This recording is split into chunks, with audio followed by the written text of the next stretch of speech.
Dear friends, we have gathered here to express the desires of our hearts as one vessel, and this is the field that the Lord has blessed, and we're here to promote it in unity so that we can exert together and examine ourselves as well towards how we can reach a common plea in asking the Creator to help us to reach adhesion with Him through every possible way between us that we're trying to attain, and we're here to put together everything that we've obtained so far together so that we can become qualified enough and to build enough suitability between us for the Creator's presence to dwell between us, so as we all know we're here to prepare ourselves as we enter Egypt so that we can acquire new vessels for the new work ahead of us, and also to transcend this level of our collective will to receive which we've attained as of now, so we want to prepare for it, and we all know that preparation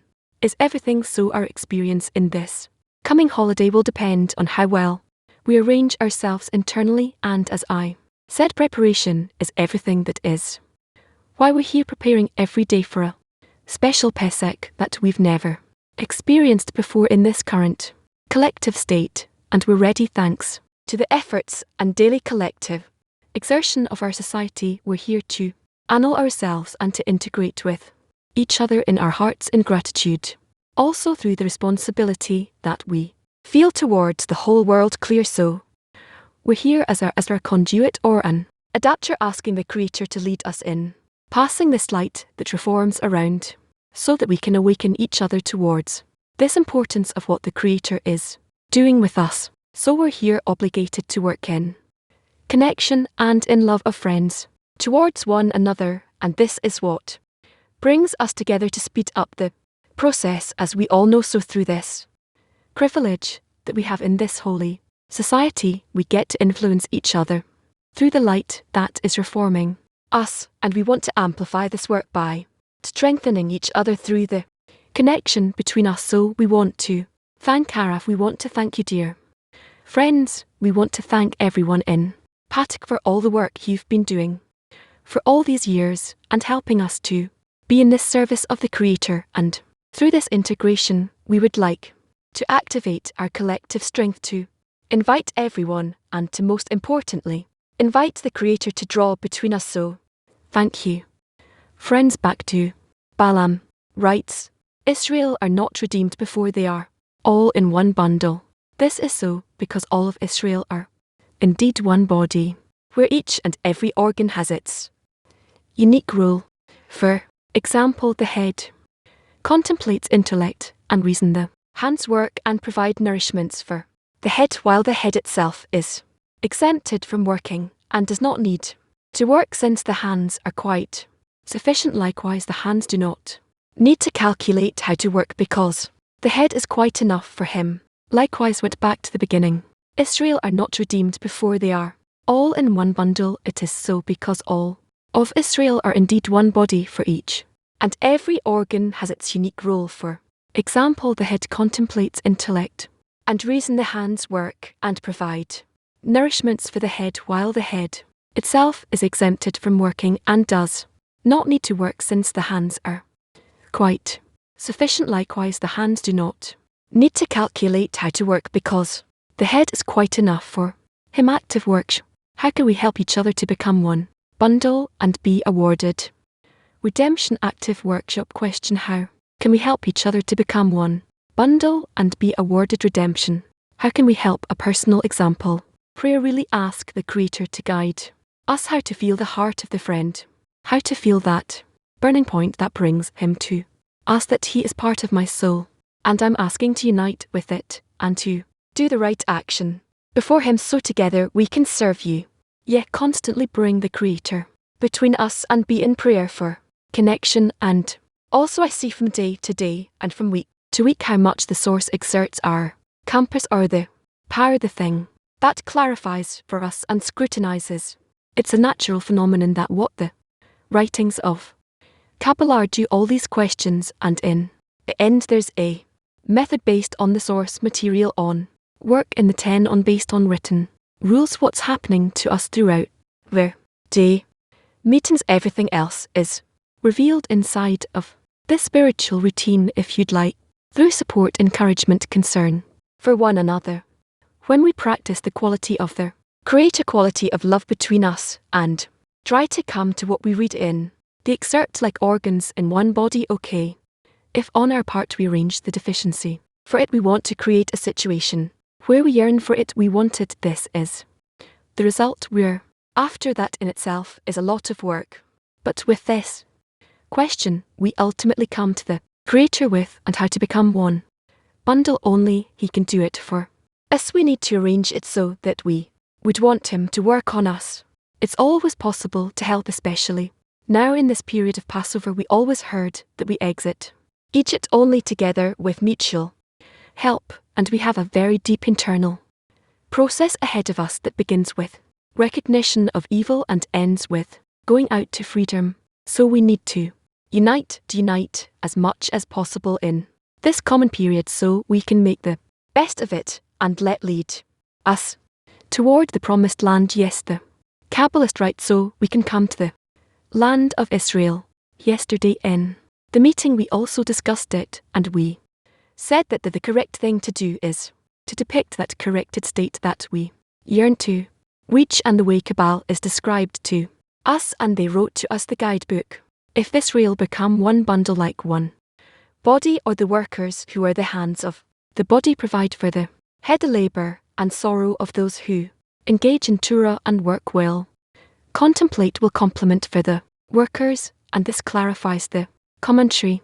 Israel are not redeemed until they are all in one bundle again. If Israel become one bundle like one body, where the workers who are the hands of the body provide for the head the labor and sorrow of those who engage in darwer and work will complement for the workers, and this clarifies the commentary. Israel are not redeemed until they are all one bundle. Silent workshop. How can we enter the lesson as one bundle? How can we enter the lesson as one bundle? Friends, in the first part of the lesson we will read from the writings of Abash the article Why the Festival of is called Passover. Afterwards, we'll watch a recorded lesson on the basis of the article from March 15th, 2002. It's about an hour. At the end, we'll summarize the lesson and continue to the stud. Shalom, hello. We are reading in the writings of the article Why the Festival of Sukkot is called Passover. Why the Festival of Mats is called Passover. There is a question, why do we call a good day, which is called in the Torah Festival of Mats and Leavened Bread, Passover? The answer is because it is written, I am for my beloved and my beloved is for me. That is, we praise the Creator and the Creator praises Israel. This is why this good day is called in the Torah the festival of it is as though the Creator praises Israel, meaning that Israel, and I call the good day by the name Passover, as it is written, and you shall say it is a Passover offering to the Lord who passed over the houses of Israel, of the children of Israel in Egypt, when he smote the Egyptians and spared our homes. We likewise find in the war of Midian, and the Lord spoke to Moses, saying, Avenge the vengeance for the children of Israel on the Midianites. And Moses spoke to the people, saying, Bring out men from among you for an army, that they may go against Midian to execute the Lord's vengeance on Midian. We should understand why the Creator said to Moses that the war against Midian is the vengeance of the children of Israel, and Moses said to the people the opposite of what the Creator had told him. He said that the war against Midian is the Lord's vengeance. We should also explain this in the same manner the Creator praised Israel, that it is the vengeance of the children of Israel, and Moses praised the Creator before Israel. This is why he changed what the Creator had said to him. However, we should also understand what it means that the Creator praises Israel and the people of Israel praise their Creator. Are we speaking of flesh and blood people, where each one respects the other? Can you imagine that the Creator needs to be respected? I already said an allegory about this. It is like a man walking into a hen house, and since he heard what our sages said, called his garments my Honorers meaning that when a person wears dignified clothes he is respected for this reason, since he wants the hands to respect him, he wears nice clothes. Clearly anyone who sees him doing this will laugh at him, because what honor can one receive from hands? Accordingly, how can we say that the Creator wants us to respect and praise him? Evidently the Creator is not even similar to our allegory, since the distance between a human and a hen is only 1 degree, for chickens are animals and we are regarded as speaking, but it is all corporality. But what distance is there between us and the Creator that he can say that the Creator is impressed by our praise, and that this is why Moses changed the words of the Creator who said, "Avenge the vengeance of the children of Israel," and he said to Israel, "The Lord's vengeance." To understand the above, we must remember the purpose of creation, which, as our sages said, is to do good to his creations in order for the benefit that he wishes to impart upon the creatures, to be complete, meaning so that there will be no shame in it. There was a correction called concealment. Accordingly, while a person is still unable to do all his work in order to bestow, only when he corrects his actions and exits self-love, to that extent he exits darkness and enters the light. This is called coming out of the coming out from darkness to light, and then all of his receptions are only because he wants to impart pleasure upon the Creator by helping him carry out his goal, which is unbounded bestow, meaning a gift without any shame upon reception of the pleasure from the Creator. By this we will understand why the Creator praises Israel, that is, the Creator wants to do good to his creations. This is why he praises Israel, for the intention is to benefit Israel from this. The will to receive was created in the creatures who want to receive. In order to receive, this is regarded as wanting to receive because of self-love, things due to the will to receive that the Creator created in the creatures. They crave to receive abundance in order to satisfy the need that the craving causes them. This is why they receive. This is called in order to receive.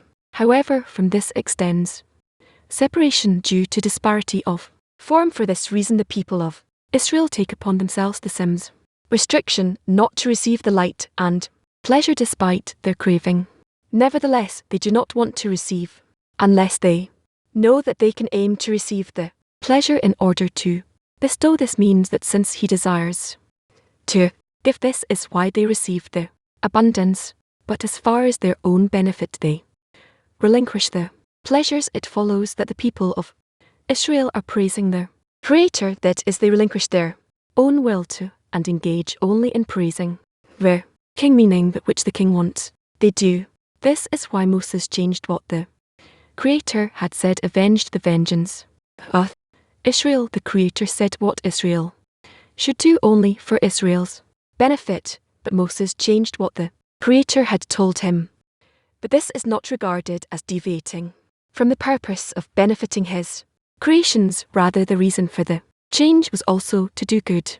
Additionally, it was not because it is impossible for Israel to receive the benefit of delight and pleasure unless they aim their actions only to benefit the Creator. This is regarded as all their actions being only to bestow, only because of the praise of the Creator, meaning due to fear of sublimity, which is because of the greatness and importance of the king. However, we should understand why the praise of the Creator is called Passover. After the Creator's passing over, it is also written, "And you shall eat it in haste." It is the Lord's Passover interprets that the offering is called Passover after the passing over, and the passing over is that the Creator skipped over the houses of Israel. From among the houses of the Egyptians he would jump from Egyptian to Egyptian, and Israel in the middle escaped. We should understand the meaning of the skipping and passing over in the work. It is known that the essence of our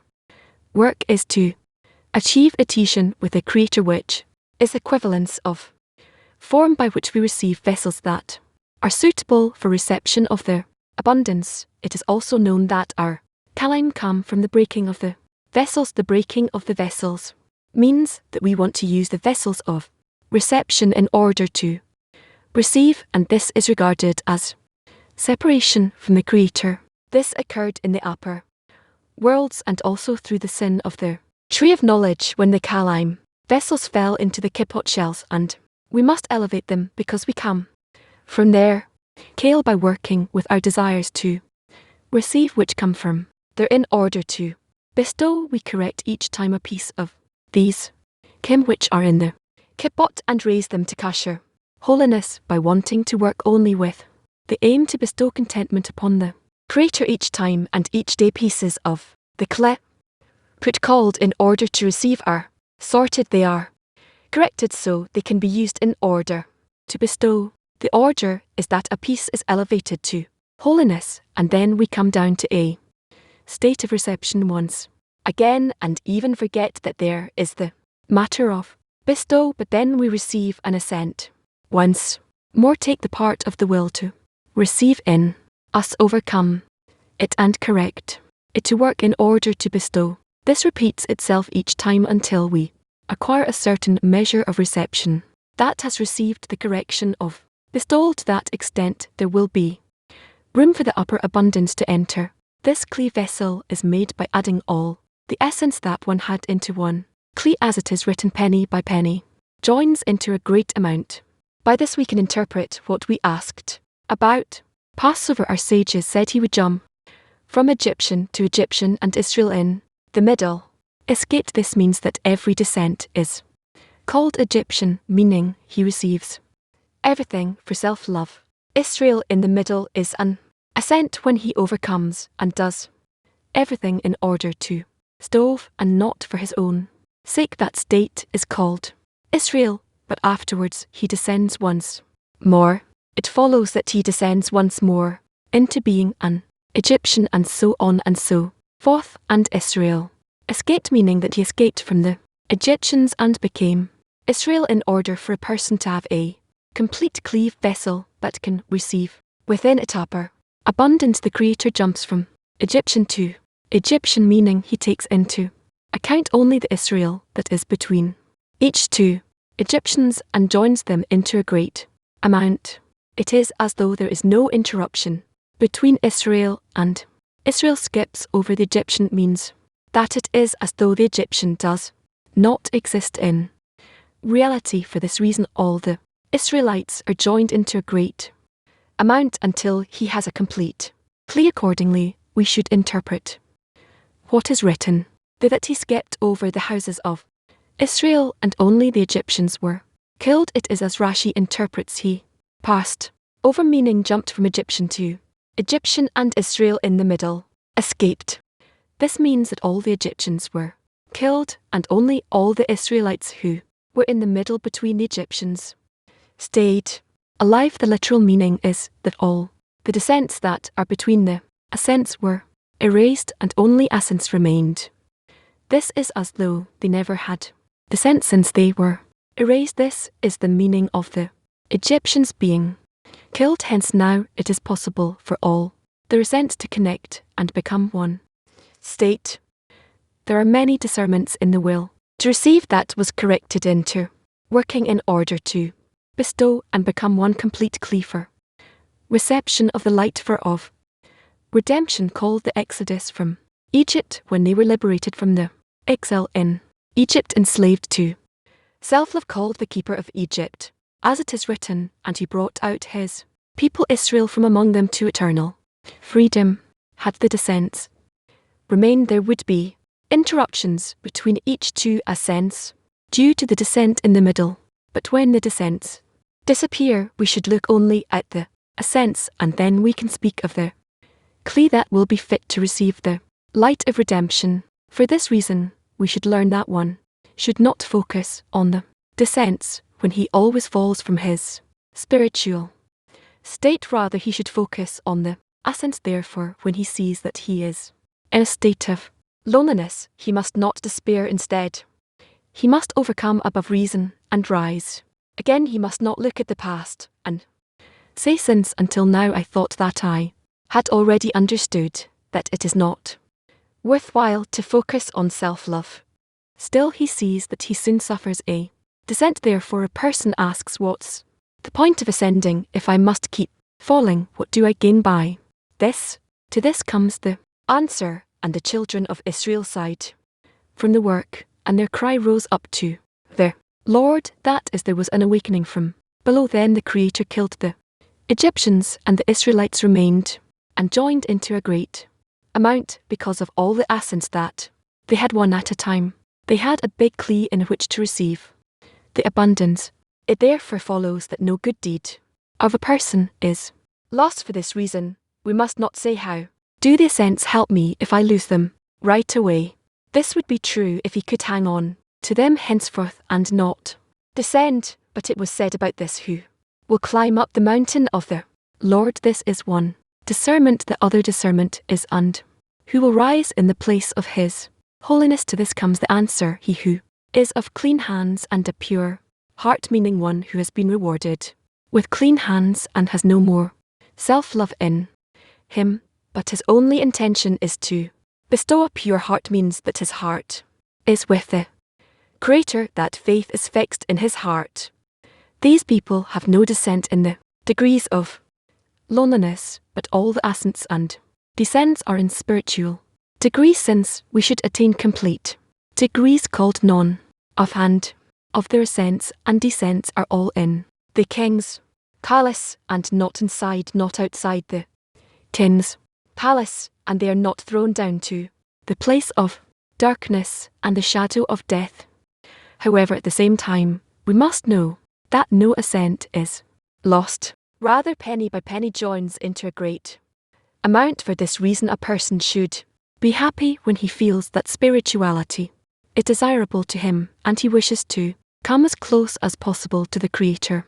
He considers it a great privilege that an awakening from above has suddenly come to him, and he begins to look at self-love as lonesome and not worth living for, and yearns only for spirituality. Yet one should know that he should not say, when I have an awakening from above I will begin to do the holy work. Rather, the fact that a person remembers that there is spirituality, even if he has no desire for it, he should already be thankful to the Creator for knowing that there is spirituality in the world, though he has no desire for the work. This is similar to a great king who comes to town, and not all the people are told about it. Only a handful of people are informed, and not all of them are permitted to enter, but only a chosen few, and they too require much persuasion among the ministers in order to receive the permit to enter. And this person was informed only that the king has come, but he was not given an entry permit. How is that person thankful to those who notified him? It is likewise here. He is aware that there is a king in the world, but he was not given, he was not yet permitted to enter and serve the king. That is, he knows and believes to some extent that there is a Creator to the world, but he has not been granted permission to leave his work and work for the sake of the king. That is, he has not received from above a desire to leave his corporeal engagements and engage in spirituality. The person should be delighted with this knowledge, meaning that he has some faith in the Creator. If a person appreciates this knowledge, although he cannot overcome and engage in serving the Creator, still the joy from remembering that there is a king in the world can lift him from his loneliness, admit him into the work, and give him a desire to overcome his body. This is so precisely if a person pays attention and values this awareness. This extends from the root, as our sages said, the divinity is present only out of joy of mitzvah, commandment or good deed.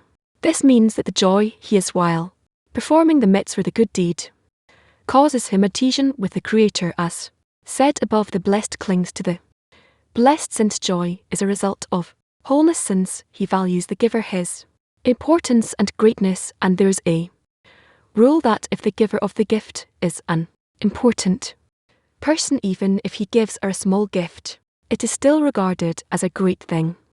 For this reason, from the awareness that he believes that he was notified from above that the king is in town, although he was not permitted to come in and speak with the king, since it is evident that he values the knowledge that the king exists. He is immediately permitted to enter and serve the king because they see that he values the king. They treat him with consideration and give him strength to overcome the thoughts and desires of their body.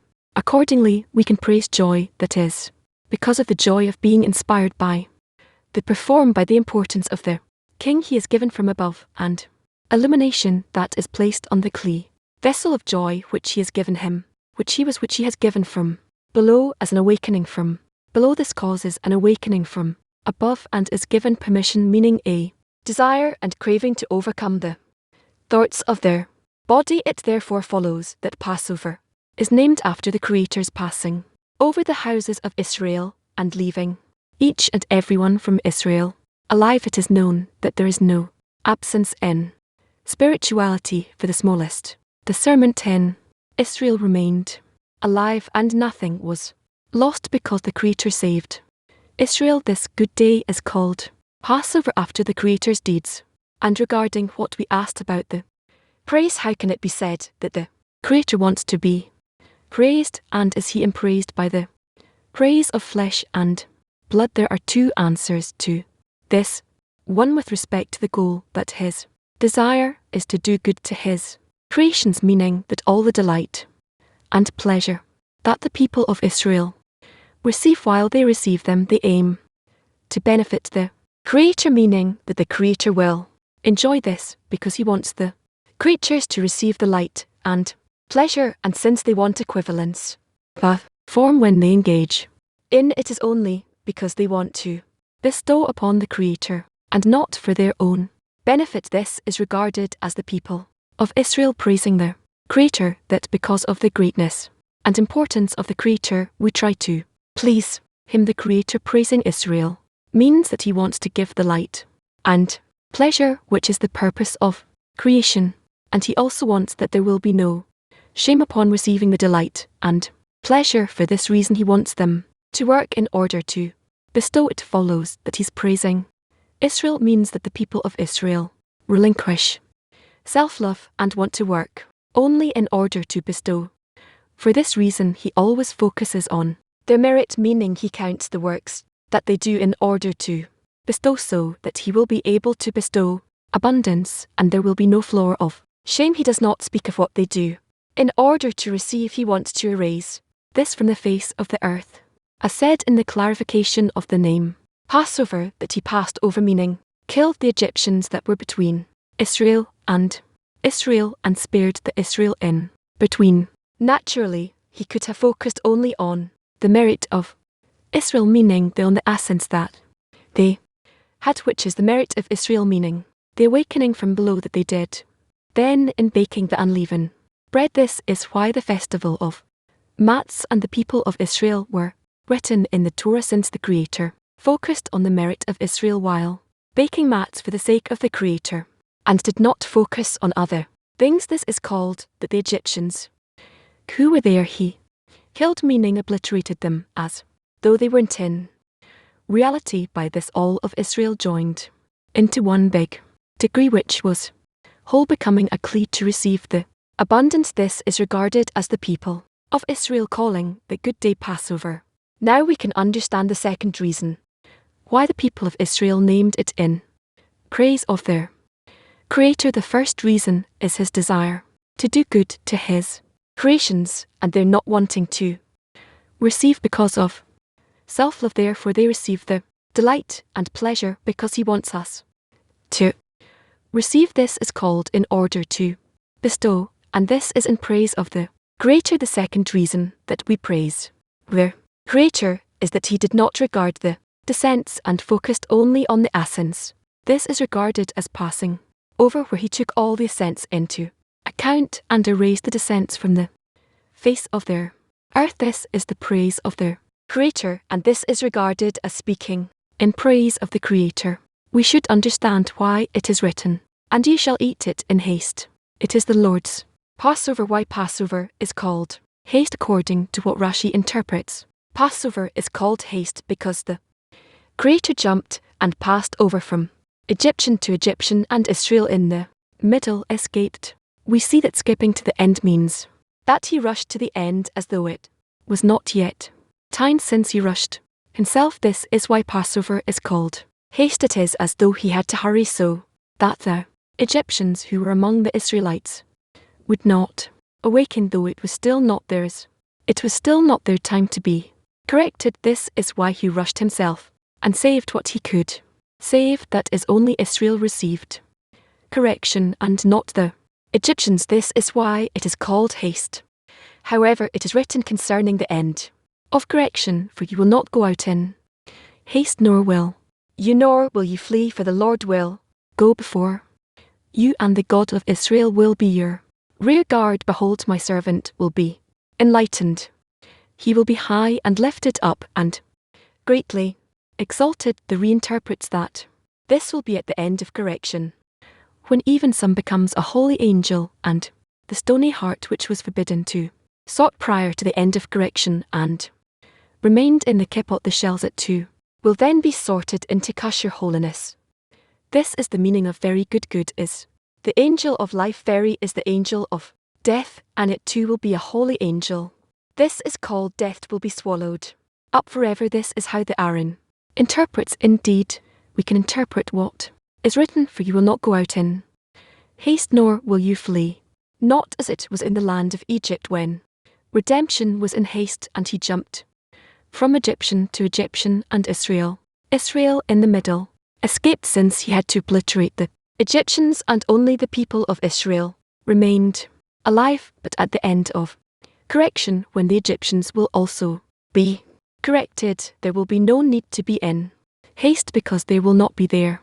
Will be no need to jump from Egyptian to Egyptian, with Israel in the middle remaining in kosher. Rather, all the Egyptians will receive their correction, complete correction. Therefore, there will be no need to hurry, meaning jump, but all the discernments that were in the kippot will be corrected, as it is written, and I will remove the heart of stone from your flesh, and I will give you a heart of flesh. Therefore, a person should be happy through the joy he can come out of the state of loneliness that he's in. If a person asks what is there to rejoice about when he sees that he is in loneliness and has no desire to engage in Torah, and he should receive this joy from the fact that he nonetheless knows that there is a king in the world.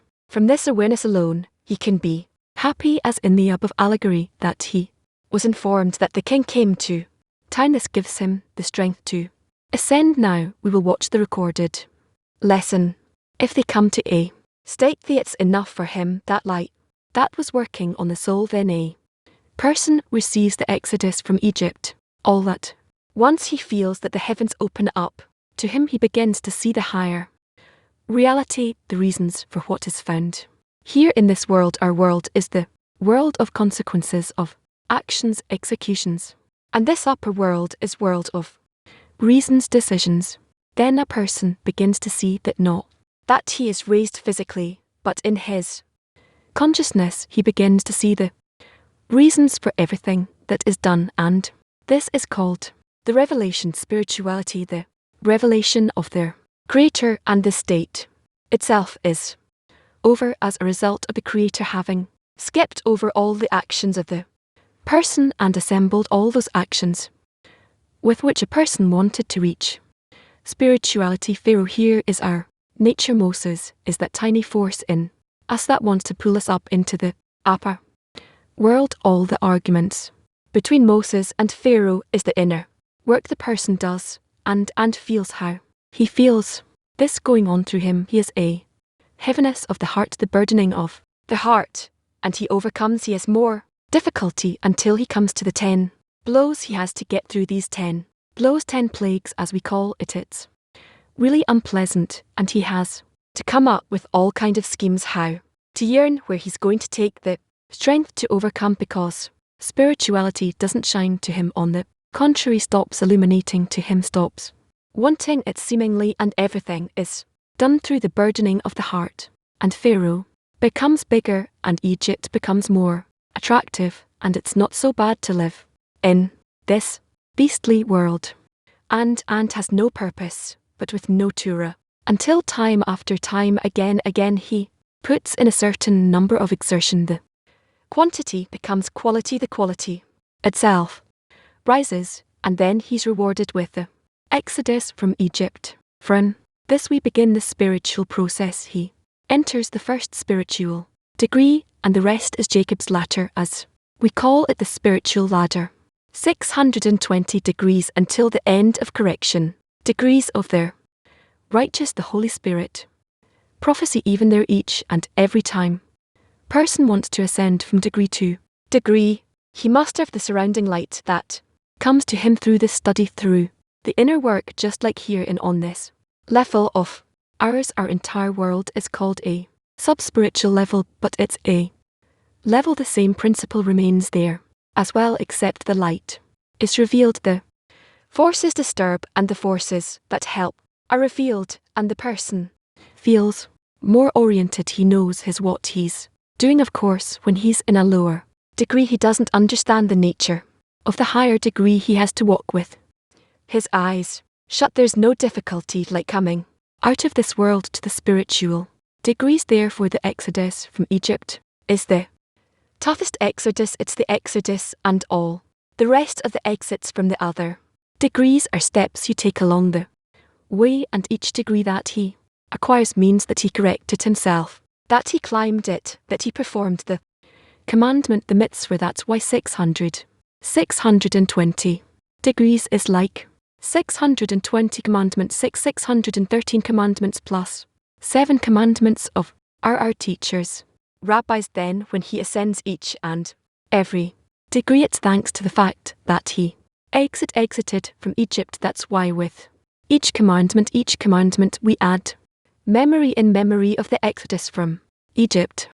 Because this foundation, the exodus from Egypt, puts us into the spiritual actions called commandments. It's not the commandments we know from this world, simple acts in our hands and feet or in speech. Rather, those are spiritual actions where the person fills himself with the upper light. But just like with the books, we can draw upon ourselves the upper light, and in the form of surrounding light that surrounds us, we don't have the screen yet for it to enter. That's why it's called surrounding light. It surrounds us, and gradually he cleanses us and corrects us.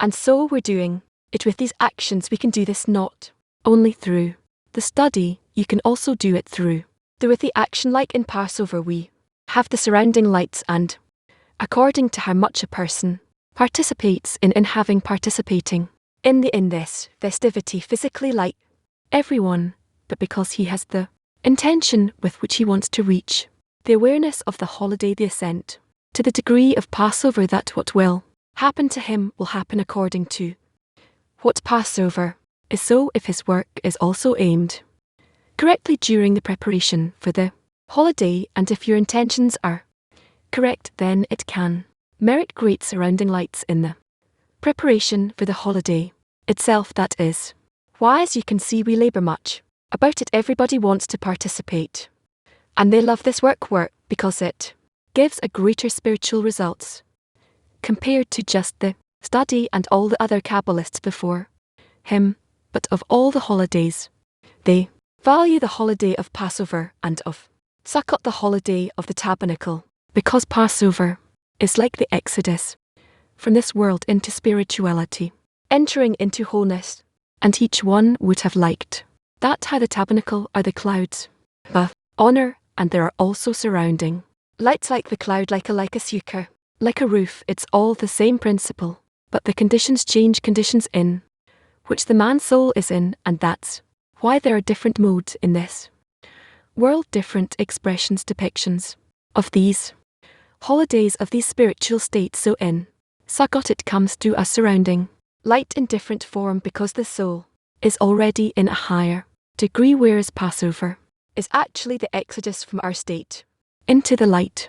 So each time a person participates in some study and doing some work here, it's recommended that he will not forget that he should aim at all these things that he's doing, and the exertion he put into get up and come from home and sit here and listen. He should have the intention here, the thought that he's doing it in order to come out from this world to the spiritual world, to begin to Feel the higher reality, these things then accumulate, and they create the holiday of Passover for him. That's it. Any questions? None? Okay. Why does Salam Passover as the most important holiday? Why and the Kabbalists, also his predecessors, value the holiday of Passover so much? Kabbalists don't engage in history, and in general there's no time in spirituality from that we get this special attitude to all the processes. However, what is in spirituality degrees levels from this world until the end of correction 620 degrees. Each degree radiates down to this world a certain state, and all the state in spirituality. 620 steps have to happen in this world one time, and if it happened one time on the still level in this world, once it doesn't have to happen again. Let's say we were in Egypt, we came out of Egypt physically in history, don't need to get into it again. Meaning each and everyone who is now coming out of his own inner Egypt into spirituality, into the land of Israel as we call it, he doesn't need to do it physically, rather. Physically, we did it when we were in those incarnations. That's it. But because, as I said, there's no other important degree like that first step, because it's the most difficult to penetrate. Look at the exile in Egypt you have to tolerate, and the plagues, and the splitting of the sea, and then walking in the desert, and receiving the Torah, and the 7 nations in Israel until you get into the land of Israel. This entire process is a very difficult process to translate it in time, and ascent from one step to another can take a short amount of time, relatively speaking. In corporeality, meaning to go from corporality to spirituality, that takes years. He writes in the introduction to test 3 to 5 years. It could be double that. So this is a very unpleasant time for a person. He's still in this world. He doesn't feel it, anything he doesn't see, anything he reads, he has nowhere to run. Also, but he's maintaining himself in darkness, and he needs all kinds of tricks and schemes to prepare a bit more to come here, a bit more. He needs support for everything that will prop him, whereas when you enter spirituality, the path is paved. You can see, you can feel, no one needs to convince you to strengthen you. That is why the holiday of Passover is equated to or compared to the harshest solution to what is happening with each and every soul, and more than that, all the lifetimes, all the incarnations. We said that Passover is a time person leaves Egypt. He accumulates all his exertion, and the Creator assembles them and lets them go out. But in truth, the calculation of accumulation of the exertion and everything comes from our first incarnation and all the other incarnations that we went through, and we came until the current one. This work was always taking place. Each sorrow a person feels the result of darkness, the absence of light is passion, or any time you had a thought about something, it all adds up. And it doesn't only add up with us when we sat down before the book. It's an accumulation of all past lifetimes and Passover seals those things, and it takes them out of from under the barrier. That's why it's a symbol for that. It's a very special thing. After Passover we have entrance to spirituality, and there are wars are there as well from the barrier on, where maybe I should draw it. This world barrier, and this is the latter of degrees till the end of correction. So if here in this world we have the ego, and somehow we get along with it, or we don't get along, as we climb up the degrees we cross the barrier, our work is then divided into 3 lines. That's the kippot, the shells. This is the light or sanctity, and we climb in the middle. In the middle line, when we enter spirituality, we enter it with our small ego as much as it developed. It's not enough, so we start with a kippot, with accumulate the vessels in each degree. This is the meaning of when we exit Egypt. You have to take all the vessels, and we go out with all the vessels, and then the help of the light that comes here in each and every degree. You have lights, and we each and every degree we make the right combination. That's our work, to make the correct combination between the vessel and the light, and by that to reach to climb up another degree, and Here we make the correct combination, and we ascend to the next degree, and so on, so forth. So in each degree of Kippot, gels which are milk the 7 nations. 7 nations that are in Israel, the desert also inside Israel, those things are revealed, the megs, multitudes. All of this comes from the keeper, from the shells, because those are our inner vessels that awaken and used to the surrounding light. The same principle we discussed, we acquire higher degree each time. So of course the war never ends until the end of correction. We must stand up to the shell, our uncorrected vessels. That's what a keeper is. It's inside of a person, doesn't end even when we enter the land of Israel. There's a lot to do here and to correct according to what we read in the Torah. Person goes through all those things. Okay, during the preparation we have to go through the 10 plagues. We can't quite diagnose and identify those 10 plagues, but we'll talk about it more in detail during Passover. What is each and every blow? What is its character in nature? Why through the frogs or lice? You know what's up with that? Hail, what's? Oh, but why not another way? Why these natural phenomena in this world? What do they symbolize for us in spirituality? What's truly happening to a person in spirituality? He said that there is a difference between the descent of this world from the desp and the descent of a person who crossed the barrier. What's the difference between these two types of descents? In this world I go down or I go up, and then the following happens. First of all, what characterizes this world compared to spirituality? From the barrier and up, this is revelation of light, revelation, light, and from the barrier and below it's the opposite, darkness, concealment. Accordingly, if in spirituality I'm in a descent is felt differently because the descent is also with the lights, and in revelation, whereas in our world you're here in darkness. Now you don't feel spirituality, and even if you don't feel spirituality, you can be in an upliftment and have a desire to study and to advance, or you can be in such a state where you want nothing and everything is bland and tasteless, and there's no desire for anything in such a state. When you're in a descent in this world, either you wait for the time to pass and some help will come from above and they'll pull you up again, they'll give you an awakening. It's not a desirable thing because this can last for a long time and extend the path by much. They give this descent to a person, not so he would wait until it passes, but for him to place himself forcefully under the influence of the society. Society is in a higher degree, and they will work on him quickly and he will come out, they will take him out. So here, in the darkness, there are 2 states called double concealment and regular concealment, or single concealment. If we are in a regular concealment, we feel that there is something above, likely a creator, and he makes everything revolve, and he's sending me trouble as well, and that maintains me. I depend on something, I justify it a reality. Somehow I have a certain justification for the blows. There's someone who's sending them, then likely someone who's arranging everything. Whereas double concealment, they feel nothing except for nature, everything is lawless. I'm like a beast, doesn't think about life, and then I'm in double concealment. So double darkness or regular darkness, or double concealment or regular concealment, is a feeling of a person.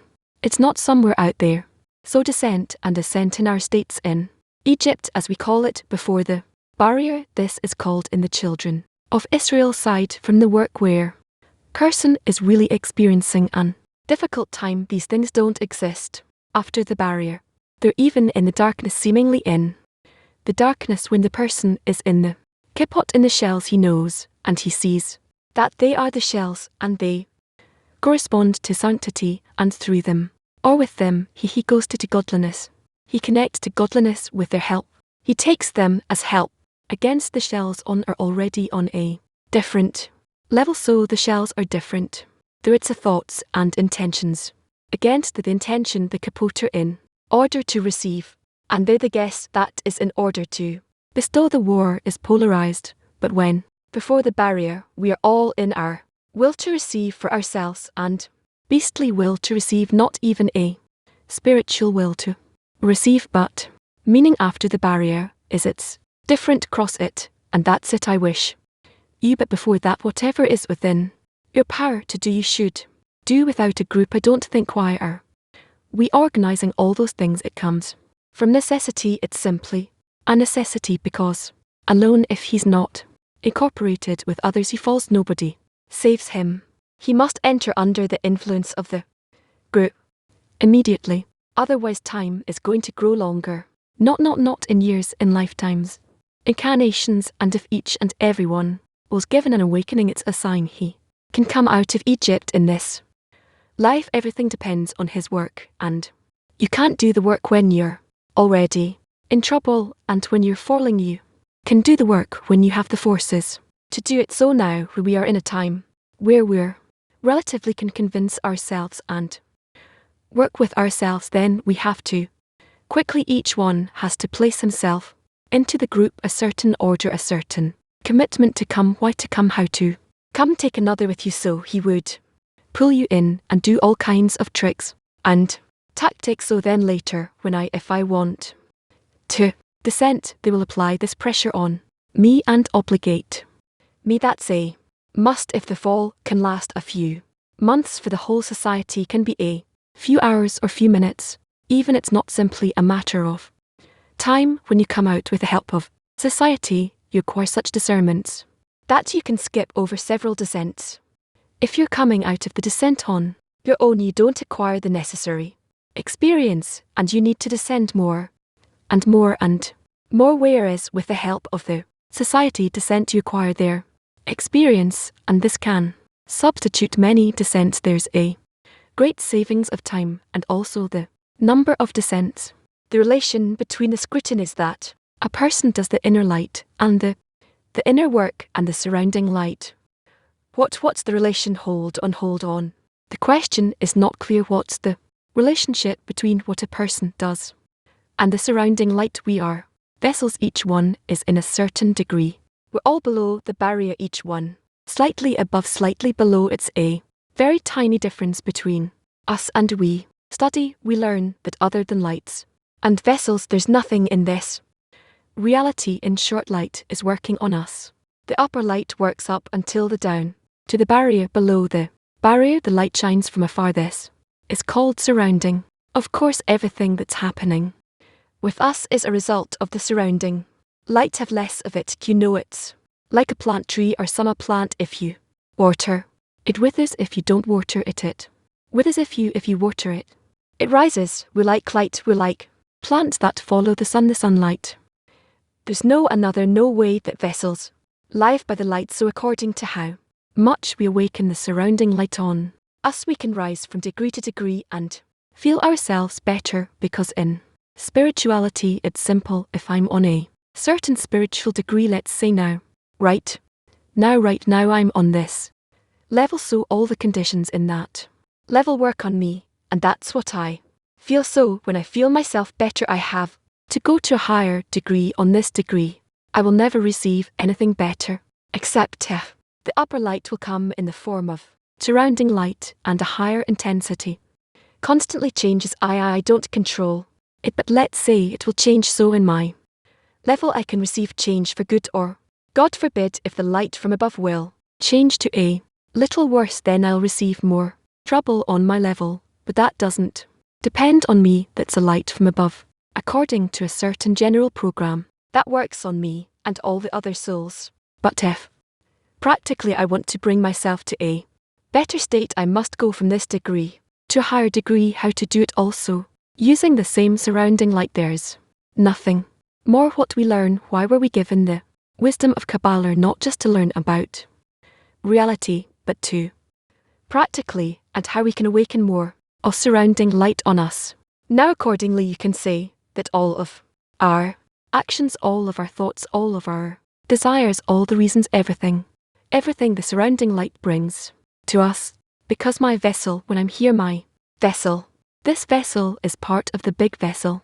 and in him all the qualities are set ahead of time in advance, and the light that comes will certainly invite in me the feelings and tendencies, impressions, it's all known in advance. There's no innovation here, meaning if I could look from the outside at a person, I see that it's a machine functioning according to how it's built from within and how they work on it from the outside. Our intervention in this process is simply to accelerate it, to bring the upper light to influence me more and more, surrounding light more and more. There's no way to change the path by participating myself and getting the surrounding light to influence me more. The actions are received in me within a different feeling. I see the results from those actions, and then the results, when they come together with the light that I invited, they mitigate this state, this the worst possible state, and they turn it into the good. If without a light I have to get to a certain outcome through all kinds of torments, with a light they become a pleasant feeling, and I come to the same state. It's simply the addition of the light that brings about such a change, an inversion of the feeling in the vessels, and with us its life and death, the fear and lack of confidence, and what each feels in relation to the opposite, the confidence and pride and power. It's all a little more or a little less of the presence of the light in the vessel that does it. Yes. What's that state called? Moses, that gives an impression that he has presence in this world and also connection with godliness. Exactly, Moses has presence in this world as well as with the Creator as he's in the upper world. We learn that through the shattering of their vessels all of our souls fell to this degree, to this world. Yes, but how to take the vessels out of this state? If for us here everything was just with the desire to receive, or here we felt the surrounding light, who do we feel the surrounding light, not the whole cleave feels it? These are all our desires, the desire to receive for oneself. That's our altogether, but in the K we also have a point in the heart. This point in the heart is what feels the light, because the point itself does not belong to the desire to receive, to the Kli, it belongs to the point in the heart. Let's put it this way: it is a part of the screen that once was prior to the shattering of the vessels, prior to the sin of the tree of knowledge. There used to be a Kli with a screen. Through the sin of the tree of knowledge, the screen shattered, part of the screen remained in our desire to receive, and that part is what catches, receives the surrounding light, because there used to be a connection between the screen and light. Now the light became surrounding afar. The screen, just its spark remains in the clay. The connection between them is through an existing screen from afar towards one another, and this point is called Mo. The spark of the screen that remains is called Moses, Mosh, from the word to draw. By this we can draw all the rest of my qualities, myself, and all my internality to above the screen. They take them out of Egypt, so it's Moses, the point in the heart, receives the power, the force, and takes the whole Kli from darkness. Doesn't mean it's not part of the vessel. Does the vessel feel that point? That point gives an impression that it has a connection with godliness, that it's something that has attainment of godliness, but it doesn't attain godliness before we cross the barrier.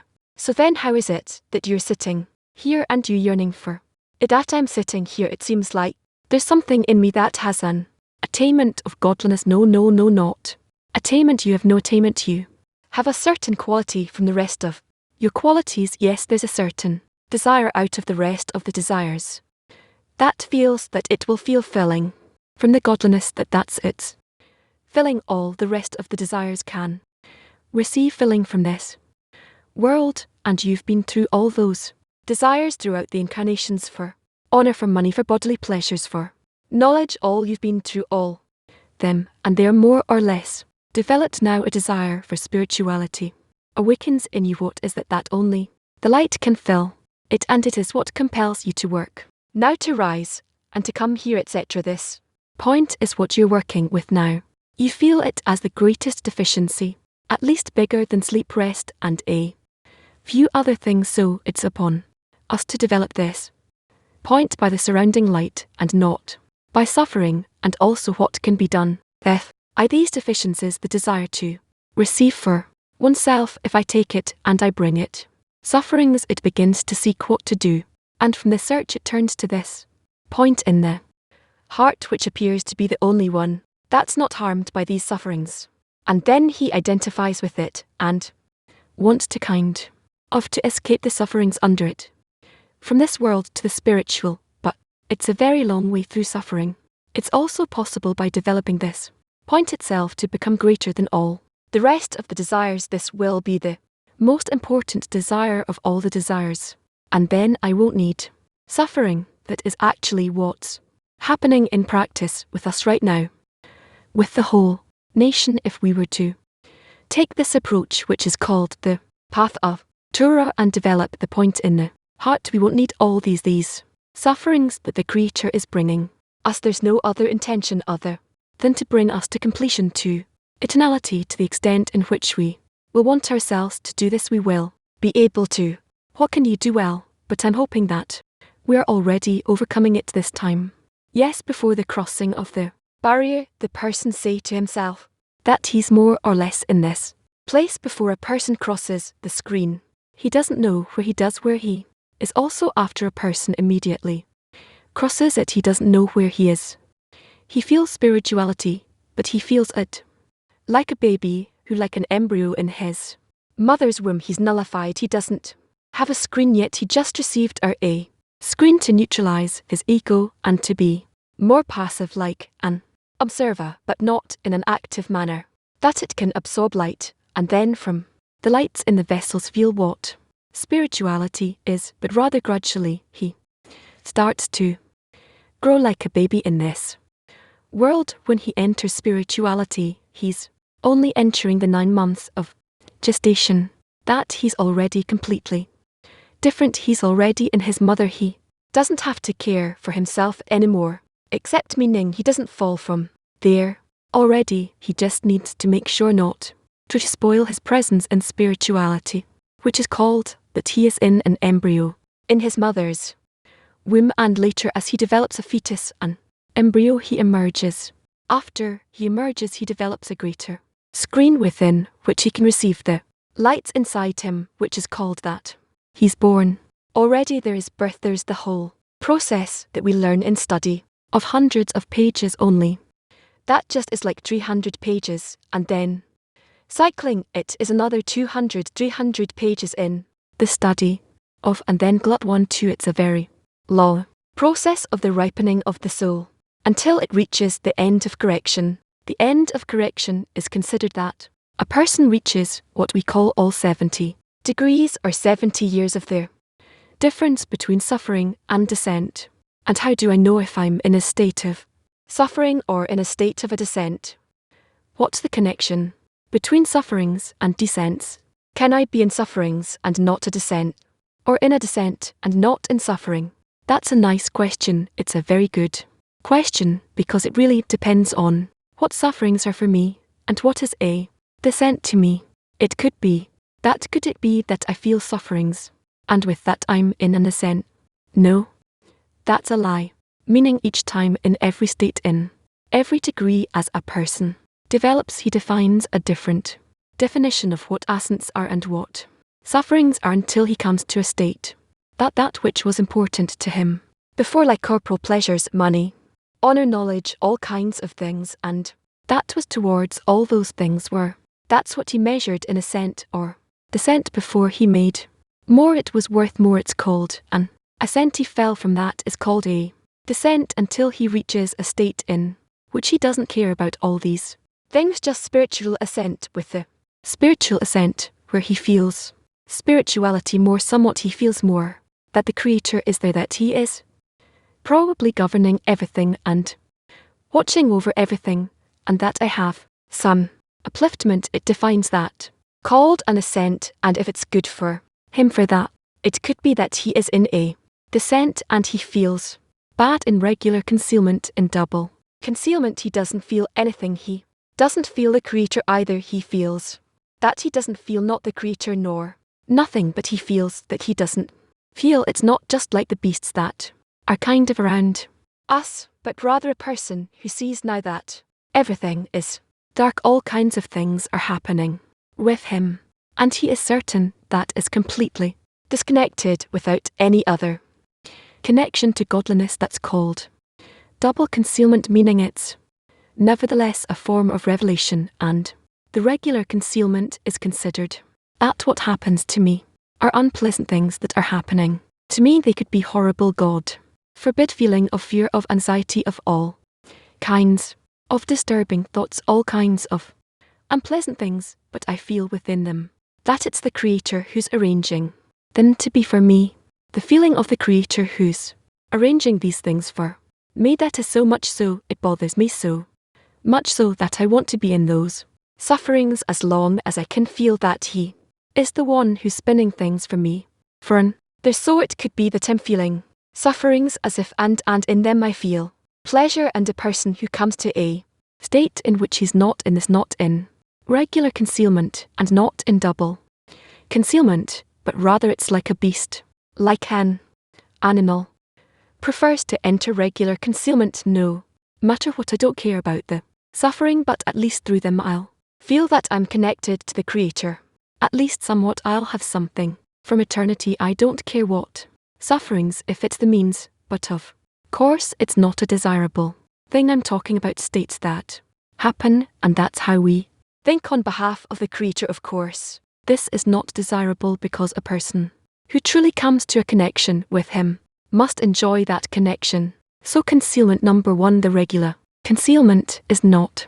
And also afterwards, this all happens for the time being at the expense of a person where I don't care, even though I'm feeling sufferings, just to feel the Creator. Then I have a calculation that in order to feel the Creator it's worthwhile to even pay with a little suffering. So it's nevertheless an egoistic calculation, and I long for the pleasure that the feeling of the Creator is now a great pleasure for me until I cross the screen. Nothing else can happen. The barrier, when I come close to the barrier, to the feel here, right before the screen, the barrier, I get to the point where it can't let me sleep. I yearning for such spiritual pleasures so greatly upon all the pleasures of this world, meaning I have increased this point in the heart upon all the rest of the desires, so much so that they are all fallen, and I have no calculation in them seemingly.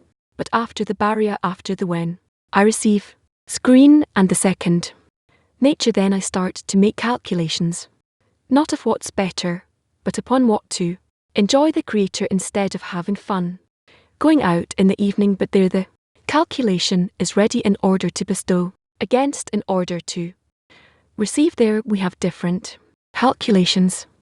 Yes, what is a beast? A beast is one who doesn't feel anything. He just falls to a state that he goes back to being like he was before some desire for spirituality awakened in him. That's called a beast. A beast is called a regular person who has 5 senses, the desire to enjoy, where this desire to enjoy is a desire altogether differentiated as the desires for beastly pleasures. Beast is called that you want to enjoy that which you see in this world. That's called a beast. Concealment, double concealment, is not considered that you're a beast. It just defines that you're in double that you're in, you have no connection to spirituality, you're in double concealment, and you're in a state of darkness, and the Creator is not governing over you and doesn't belong at all to all that you have, meaning double concealment is also some measure of revelation. We say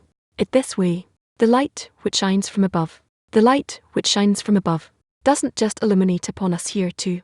Our current state, more or less, it can illuminate in such a way that it is present and that it is not present, not existent, meaning, let's put it this way, it's what we call a concealed God.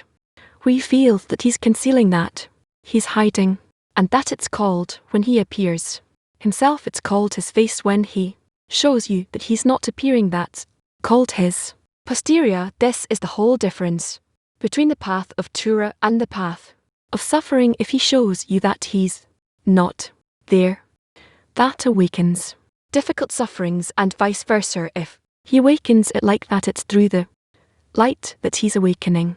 It all depends on your responses.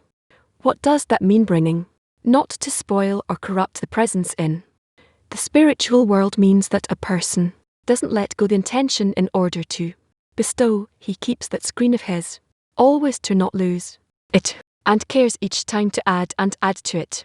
You cannot lose it completely and return back below the screen, but there are definitely descents, but again these descents in a sense there's a law we are raised in. Spirituality not lowered even in this world that we're in. Now in the very terrible state we are, nevertheless advancing forward only in a path that happened to us in a not good way. You understand. I have to reach from here to Jerusalem so I can get in my private car. Nice drive, air conditioning, music, and that's how I get to Jerusalem. I can come on the Jerusalem, we're on the way. There'll be mines and bombs and whatnot, and it's also on the way there. The question is how we are getting along here. A person in the spiritual world is harm. A person who's in the spiritual world cannot harm, his neglect can harm him. Just like in the corporal world, there is always free choice in that whether to awaken oneself and shorten the path to shorten the time it's called to sanctify the time, or not always. Also in spirituality, there is free choice in a different way than it is for us. But I can't make out the question, even though it seems to a person that he's returning to being like he was 2 years ago, even worse. It's correct that he is descending more downwards than the previous state, but he descends in order to take from the Egyptians even more vessels, even more to receive the uncorrected desires of his.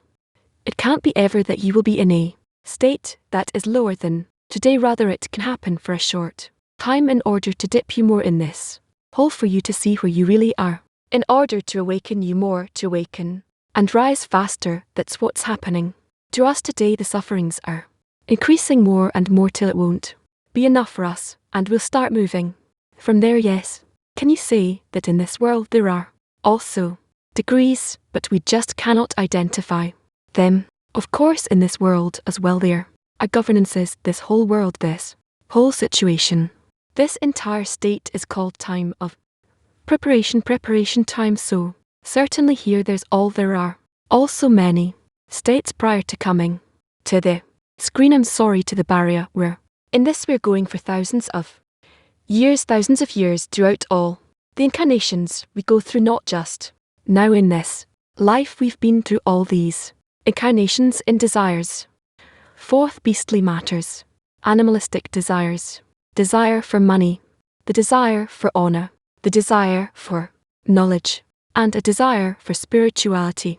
Yes, all these things are throughout incarnations, whole incarnations that we go through, and this is all the time of preparation. Of course, there are degrees here.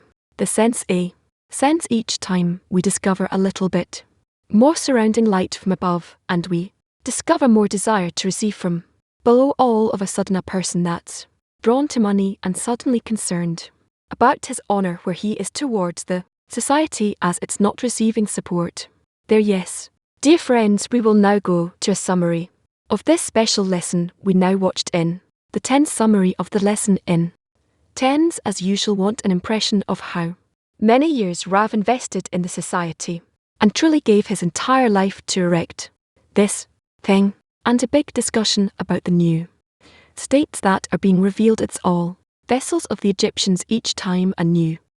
He advances us to raise us up, and we need to respond in Israel each time to join the lights to it and by that one. And so this caused members of Congress to sit up and learn a lot more from listening to these old ones.